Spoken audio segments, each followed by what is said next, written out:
So thank you very much. My talk is not going to be quite as funny as what you just saw, but hopefully you can last for the duration.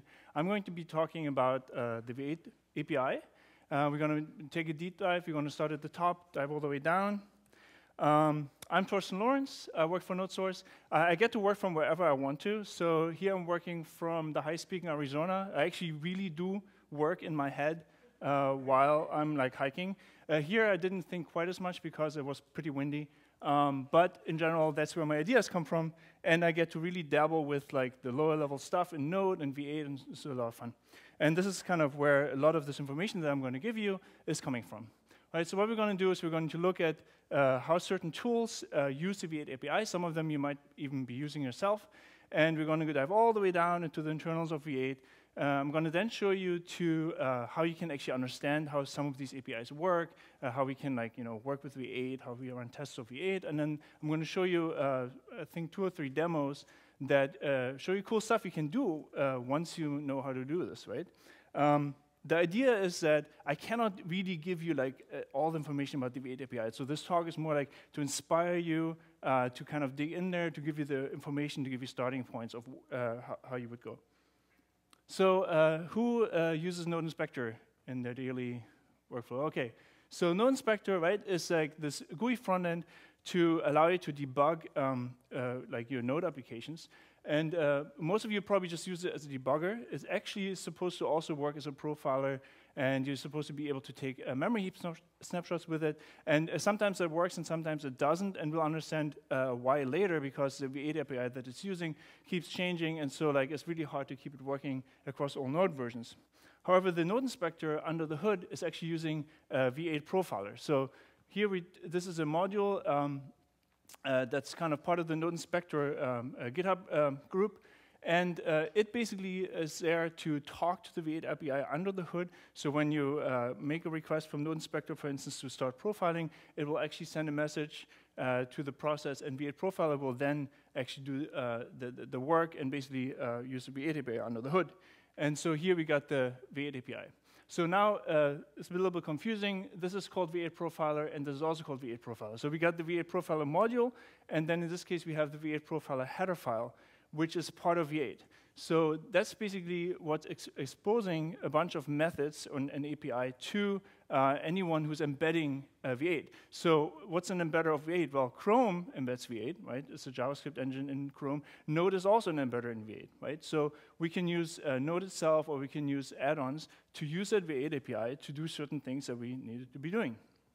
And just to be clear here, when we are talking about profiling and memory dumps and all these things, this is just the part that V8 is aware of, right? V8 is not aware of anything that's outside of your JavaScript runtime. V8 is not aware of anything that happens in the libUV space or so on, right? So when we talk about memory heap dump, we're talking about just looking at JavaScript objects. Or when we're talking about profiling, we're just, in this case, looking at JavaScript functions. And that's what kind of the V8 API, among other things, allows us to do. So let's look at this. Now we're looking at V8. We're looking at the header file here. And you can kind of see what kind of data structures it gives us. So we can see a lot of these are related to profiling or memory kind of snapshots and so on, memory profiling. If you want to have a closer look, NodeSource maintains a website that gives you kind of a starting point into understanding the V8 API in more depth. You can even look at source code here. There are other ways to do that, and I'm going to show those as well. But this is one way where you can, for a specific Node version, you can look at what's the current API and what's the current code in V8 that's running. Now let's make this a little smaller. So now we're back to the V8 Profiler module, right? So the V8 Profiler module, in this case, what it does, it wraps the V8 API so that we can consume it easier, or like in this case, Node Inspector can consume it easier in order to make calls to it. So all that's happening here is we are including V8 Profiler H. Who's done any C, C++ development? OK. So you all know what the header file is, for instance. So we're including that here, and then we're using this as a data structure or a class given to us by V8. And what's happening here, we're just wrapping that V8 CPU profile node into another data structure that basically is accessible from JavaScript. So what's happening here is, what you have to just understand is that we're basically asking for the function name of the node and so on, and then we're exposing that as a string, and now we can call from JavaScript and kind of ask, so what's the function name and so on. So that's kind of the functionality of a lot of these add-ons. They are mostly wrapping the V8 API to make it more consumable for us and from JavaScript and so on. Now we are back in V8. Now we're actually looking at V8 code. This is the V8 profiler header file, and we can kind of see what the CPU profile node, for instance, has. It has a bunch of functions that allow us to get info about this CPU profile node. Oh, by the way, you don't have to understand any of what this actually does. I'm just showing an example of how you can kind of dive in and go deeper and deeper into V8, starting at the API level. So we're going to actually look more at the getLine ticks function and kind of see how you would go in and actually make internal code of V8 run. So now if we dig deeper here, getLine ticks is actually, that function is actually defined in the API.cc file, right? And that API.cc file has a lot of functions that look somewhat like this. And what it mainly is doing is exposing internal functionality to be used by the API. So here we have this I, right? So that means that's an internal namespace. And basically what it does, if I make this smaller, maybe it will, no. Maybe I can solve it. So basically what this does, it just kind of casts this, this external API thing to the internal thing and then calls a method on it. That's all you have to understand. But basically, that's why it's called API.cc, because it's just there to expose internal functionality to embedders so we can call it, right? If you, for instance, find something that you want to use that's internal to V8 and you can't access it, you could, for instance, make an argument and make a pull request to V8 and say, hey, I want to also expose this internal functionality, and you would add a method similar to this to expose that. One thing I want to show here is awesome Chromium code search, which I use a lot, which basically allows you to search through all the Chromium code, including V8. So here, for instance, we have the getLine ticks. And basically how I found this, I just searched like this, and then it gives you all this, all the files that have that in it, and then you can just click on it. It's interactive. It's almost like an IDE in your browser to kind of read through V8 code. Very, very useful. And I will have, all these links are in my talk, and I will post a link to the talks later so you can follow. Now we said, right, the node getLine ticks, right? So we're calling that function. Where is that defined? Well, that's, now we're already in kind of in the guts of V8. Now we're already in the profiler folder, and the profile generator header file is defining that function right there. And this is the implementation. So basically, now we kind of see like where we're actually going with this. And you can see here that it basically just finds line ticks, like how many times did we actually hit a line, and it does this by walking through a hash map. Again, you don't have to understand the details, but this is just an example of how you would go down and see what you actually would execute with this API, or like you can also look at functions that you may need, like what do I need to do, where can I find it? That's the idea of this part. And then you have to understand what it does, right? And just looking at the code is sometimes hard to understand what actually is happening. But most code in V8 has a test associated with it. So what I usually do if I'm trying to understand something, I will run the test, and I will debug the test, and I will step through the code, and I will see what's happening, right? For instance, here we have a test that executes the getLine ticks function, right? So that's what I wanted to do. So that's what I would focus on. But how do you do that? Well, first of all, you have to get V8, right? And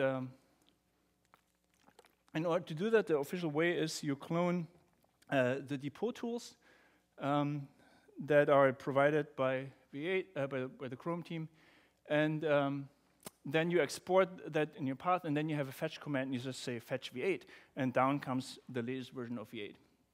There are more instructions to this, but this is the gist.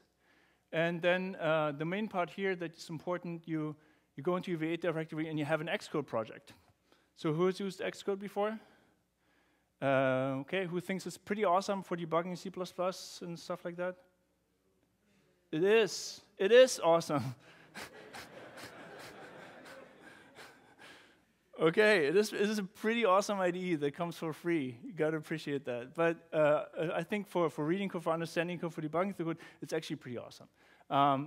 For coding, I admit I use Vim, but for these kind of things, Xcode is pretty cool. So how would we do that? So I'm actually going to, even though there was not too much like of it, I will open Xcode now. And I already have this project here. This is a project that you would get if you call the command. And basically, so first what you do is you select the CC test project. There's a bunch of projects here, but you want to select the CC test project because those are the C++ tests. And then I press Command-Shift, comma to get to the screen. Basically, what here you can define arguments, right? And I'm passing the --list argument first in order to list all the tests. So if I run that, if you run that the first time, it will compile a little longer, like about 10 minutes longer. And then it will basically print all the tests that are available to you. And then we can, for instance, go here and search for tick or something like that. And then we already get tick line, space line. That sounds interesting, right? And then we can search for that. There are different ways how you can search for this. You can look for that CPU profiler file or whatever, but this is just one. And then I'm basically end up here. And I can click my way into there. And now basically I see where they're using this function here. And I put a breakpoint already. And now I basically can run this. So what I have to do now, I say, OK, I want to run this test. Don't want the list anymore. Now I basically just pasted what it listed in here. And now I can run it. And then it will hit my breakpoint. And so I'm interested in what this does. And as you already see, I have another breakpoint here. And now I'm in the middle of this. Now I can step through.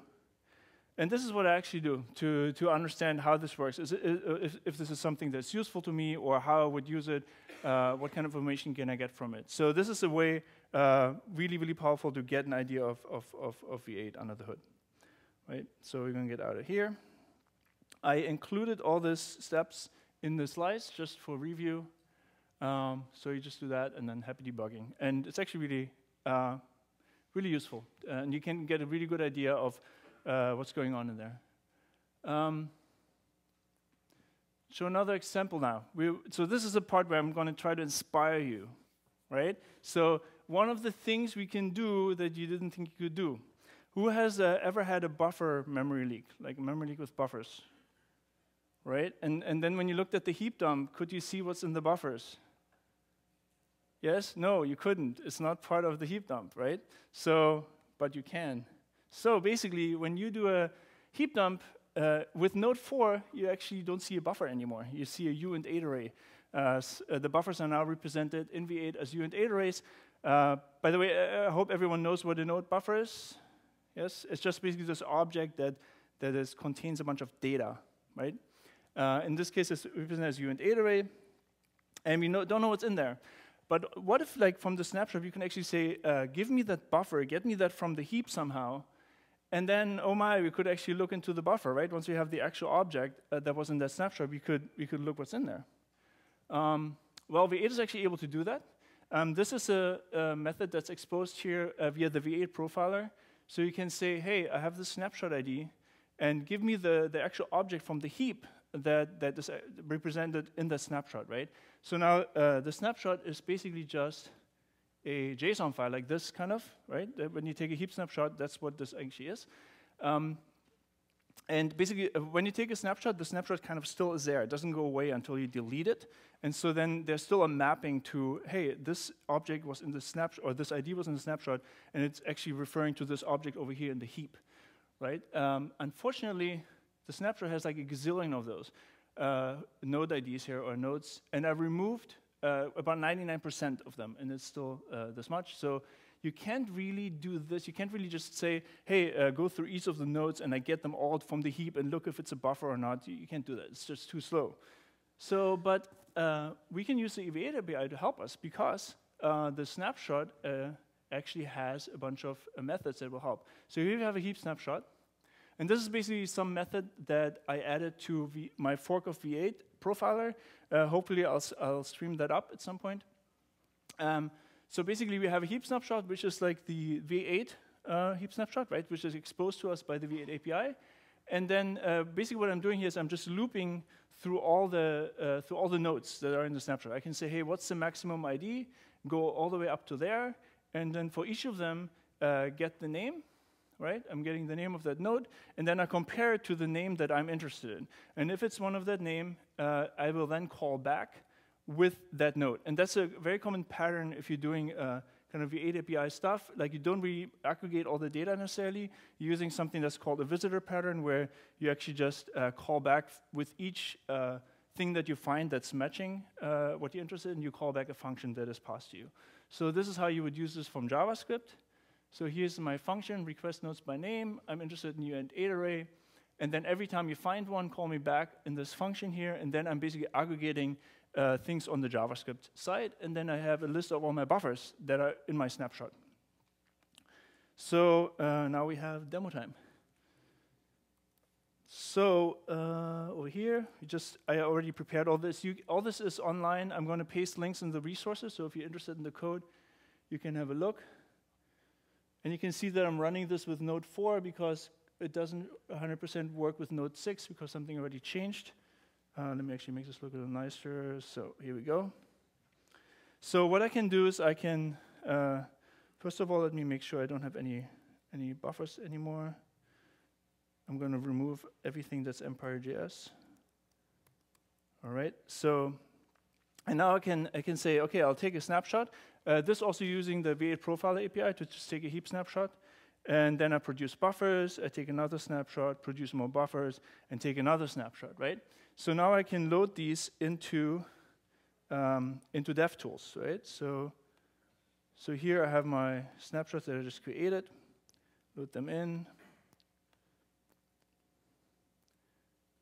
All right. And I assume some of you have already done this. So I'm just going to look at the different unit arrays because they are basically representative of the buffers, right? So we can see in the first one we had, is this, by the way, too small? Maybe I can make this bigger. All right, so we had, well, no, this is too big. Yeah, I had 3. I think, yeah, the option count, I had 3 of them. Then the next one I had already, what is this, 28 or something, right? And then I have 53. Definitely, I'm growing buffers here, and I can look in here, and I can kind of try to dig in, but I can't see what's in them. There's no way that it's just not in there, because it's not part of the snapshot. It would be huge if I would put all the buffer content in there, so that's not really feasible. But what we can do is we can say, profile the buffers, and now it's basically using what I just showed you, and it went through all the nodes in the snapshot that are buffers, and got all the buffers for me, and then it gives them to me here, and I can then look into them. For instance, I know what this one is. So does anyone want to guess what that one is? Hello world, yes. Someone say that, actually? Okay, hello world. So basically, I created a buffer with hello world, and now I can actually see it, right? So, and the cool thing is that this ID is matching my heap snapshot ID, right? So I can look at 14.1.473. I can find that here somewhere up. All right, cool. So and then I can look at where was created. Oh, produce buffer. Well, that's kind of surprising. So basically now I have an idea. Like it's much easier now to figure out what went wrong because I can see like what's actually in there. Here, for instance, I have some part of a zip file. Here I have a README. Pretty awesome. You couldn't do that before, but now you can. And so V8 API to the rescue. And now I'm going to show you a bleeding edge feature that actually is inside V8, and it is available starting with about Node 6.2, which allows you to sample memory allocations, right? So we're going to do, this is just another example of how you can use a V8 API to get information about what's going on in your process. So we just looked at the memory snapshot, right? We can say, hey, we do something, we take a snapshot. But the sampling is basically saying, hey, I want to start sampling now. Now I'm going to do something, and like, give me information about all these things that got allocated in the new space. And if you need more information about that, you can follow that link, what's the difference between new space and old space. But basically, all the objects that got created, tell me how big they were and how many times they were created in there, and tell me what function they were created in. So that's an API that the latest VA actually exposes. And so basically what we can do with this, we can say, hey, this is an add-on that I wrote. and say, hey, here's my add-on, start sampling every 32 milliseconds and include stack depth up to 10, like how much stack do I include when my function got called. Then I do some memory allocations, and then I say, hey, collect all the allocations, log them, and then stop sampling, and I'm done, right? Of course, since this is supposed to be a cool demo, we can actually improve on this a little bit and make it into an actual web app. So now, basically, what we have here, this is the app that basically kind of talks to this module that I have there, the add-on, and we can say, hey, start sampling. We can allocate a bunch of into a flat array, and then we can allocate a bunch of into a nested array. And that's going to take a little longer. And then we can say stop sampling. And then it will give us all the places where memory was allocated while we were running, where we were basically profiling. For instance, we can see here is a flat array, and then basically my module, what it does, it looks at the line numbers in the files, and it actually includes the code. So you can see, hey, this is where we are. If you're leaking memory, for instance, it would be important to know, hey, for instance, 2 times I created something 72 bytes, and it was in here. Or the nested one is here. You can see we have a bunch of huge allocations, and then if you're looking for memory leak, that will definitely help you to see that. Also, you can kind of see the source code and so on. They will improve that, I was told, to actually show you the actual line number. Right now, it just shows you the function it happened in. It doesn't show you exactly where, but that will improve. And you can actually see while we're actually doing this, we are also, our app itself was also creating, allocating memory. So you can see that all here. So that's also something we couldn't do before, but we can actually tie in with it via that new V8 API. So just a quick idea how, again, there will be a link, but a quick idea how this works. To actually wrap the start sampling and the stop sampling is pretty straightforward. In the end, we're just basically getting the heap profiler and tell it to start sampling. That's, again, part of the V8 API. And here we tell it to stop sampling. If you actually stop sampling twice, and I can actually demonstrate this, it will give you it will kind of crash. So there. What happens is it gives you a segmentation fault. So like you can kind of see this is still bleeding edge. But it also gives you kind of an idea of what power you have. You're actually really calling into V8 stuff. You got to also be a little bit careful. But basically, this was pretty straightforward. Then we expose them to JavaScript, and then we can basically call them. The whole idea of then collecting the allocations is a little more complex. I have like a snippet here. But basically, we are walking through the allocations and kind of collect them and call back our JavaScript function with it, so we can aggregate that on the JavaScript side. And the demo we already just had. And the last example I will show is something we're actually using in Solid, our product from NodeSource, which basically we're trying to show you all the activity, the asynchronous activity that's going on in your process, right? And probably some of you are aware of these methods on the node process. You can say get active handles and get active requests, but they don't give you everything. For instance, if you have a timer that was, so first of all, I should probably explain what that is. Handles and requests are basically anything that's an asynchronous activity that you're doing. If you're doing a file read and you're waiting for it to call back, if you have a timeout set, if you have an interval set, those are like handles and requests. But if a timer is, for instance, unrefed, meaning like, hey, don't keep my process running because of this timer, it will not show up in there anymore because Node just keeps track of these actually manually, and it doesn't consider it active. But for Solid, we wanted all of them. It also misses a bunch of others that are just not tracked. We wanted all of them, so we found another way, and we're basically using another part of the V8 API, and we can basically tell it to visit handles with class IDs. And as you can see here, what it will do, it will call, on the isolate, it will call this method. And it will then basically go to all the global handles of the isolate and iterate through all of them. One interesting thing here, it will disallow heap allocation, right? I mean, we're actually now, we're walking the actual heap of V8 at this point, right? We are going through all the heap. And if you're walking through the heap and at the same time we allocate something on the heap, everything is going to get confused. So it's going to say, hey, don't do that. And it's actually going to crash if you allocate anything on the heap while you're doing that. And this is kind of what it looks like. It's basically just an iterator. It gets these global handlers, it walks through them, it looks if they have a class ID and is a retainer, and if yes, it will call our visitor back, right? And just to show you the visitor implementation real quick, again, all this will be online, but basically here we just have some C++ where we adopt certain things specifically for Node, and then basically for every one that we're interested in, we just call our function on the JavaScript side, and now we can collect things there. So lots of awesome things you can do with this API. So, and then obviously, like, that's still very, very raw data, but in Solid we added a bunch of magic, which was basically mainly me, to kind of process all this data and make it consumable to you. So if you, for instance, are doing something like this, where you have a bunch of file requests open, and then you print them out, it gives you this kind of information, so you can see that, hey, I opened the file, and I did this in this file, and this is the mode, and by the way, here's my callback. So we kind of, like, if you're wondering, why do I have 1,000 files open of the same file, you can quickly find the reason, because, well, you're doing this right here in this file, and this is your code. And so this is, brings us to the end. I hope this was somewhat inspiring. As I said, I couldn't just go through all of these things because it's actually a lot. It's like way too much. Here are a bunch of resources you can follow if I got you interested. The first three are just basically these modules that I just showed. Then you should definitely look at NaN, which kind of gives you a shim on top of V8, so it doesn't break with every new Node version. Because you don't want to, API keeps changing.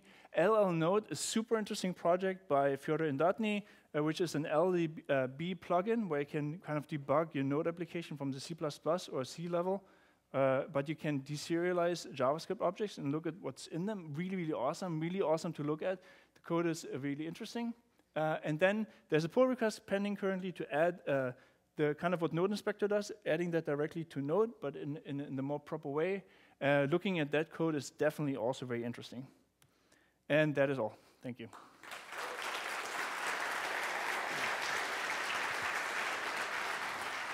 All right. Thorsten Lorenz, ladies and gentlemen. Come on over. Welcome to the couch. Hi. How you doing? So you're a jazz musician. Yes. Are you still a jazz musician? Yes, I actually have a guitar in my car. Fantastic. So you're a guitarist. Yes. Do you play shows?